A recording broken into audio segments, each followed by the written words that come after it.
Can you all follow? Could you Yes. understand what is TPR? Yes.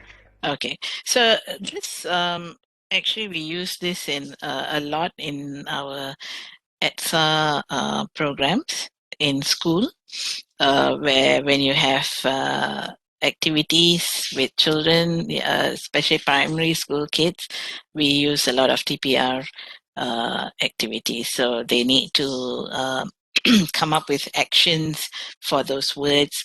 So the students who don't know will watch the action and they will try to make sense of the words that they are hearing. All right. So it uses a lot of sensory aids as well. And that is the physical activity. Other than that, we can bring in realia into class to teach students. So instead of telling them how beautiful the rose will smell, you bring the rose to class and let them smell it. All right. So then they get, oh, okay, this is the smell of rose. Okay. Or fruits. When you say the texture of a dragon fruit, all right, how does it feel? So you can cut the dragon fruits and then ask them to touch it, all right, to feel the texture of it. So that is different from the texture of, for example, oranges or apples, right? So they would have different textures. So using sensory aids and bringing realia to class would be helpful.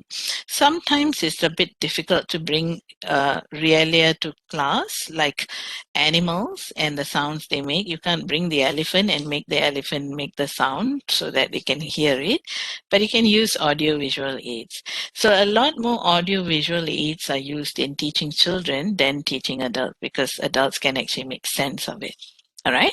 So teachers' nonverbal language is also important. Facial expressions and body language is very important for teaching children, right? Affective factors, remember affective, anything to do with the heart, how you feel. So children are also people who are extremely sensitive, especially when it's with peers. Friends shouldn't laugh at them. All right. If they laugh at them, then, the whole learning process will then have this sort of a stop. Okay. It sort of shuts you off from learning. Okay. So what others think of me when I use the language, it's important. Okay. But what the teacher can do is to make sure they see the humor in the mistakes and not laugh or feel that they are being ridiculed. All right. So you always tell them, okay, give them the assurance. It's okay. Everyone makes mistakes. It's fine.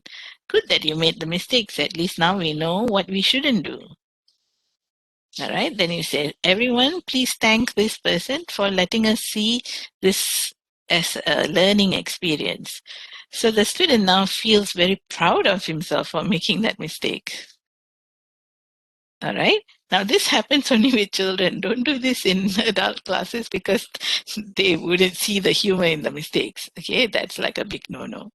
Right. Teachers' nonverbal language is important to also build that self esteem in the students. Show patience, be supportive. All right. So look at your students in the eye and talk to them, because that makes a difference to them. And you can elicit oral participation, like asking them, so what do you think? You seem very quiet today. What do you think? Can you give me an example? All right. So get everyone involved as far as possible, most of the students in class. Right. And language has to be authentic and meaningful. Because remember, this is what they hear and that is what it means to them, and it's relevant. All right. They are very concrete, right? So they will only listen to what they have heard and what they already know. If it's something new, you have to be careful. You have to relate to what they already know and slowly bring them to what they need to know. All right. So it's about now and this very moment, whatever you teach, that makes sense. So it should also have like storylines, because children love stories. Some familiar situations, characters, all right? And then, like I mentioned just now, real life conversations. So that it makes sense because they've heard it before. So now they are learning about it, then they will pay more attention. No usage of anything abstract or isolated. They all have to be connected to real life. Okay, and use the whole language approach. Don't break it down to the skills. All right, you need to integrate the skills. That's very important because that is how in real life we use language. We don't say, okay, stop it. I'm just focusing on writing today. I'm not going to speak. You can't say that. All right. In real life, we do everything at all times. Okay. And the kids would have seen that. So they will also expect that. All right. Okay so far?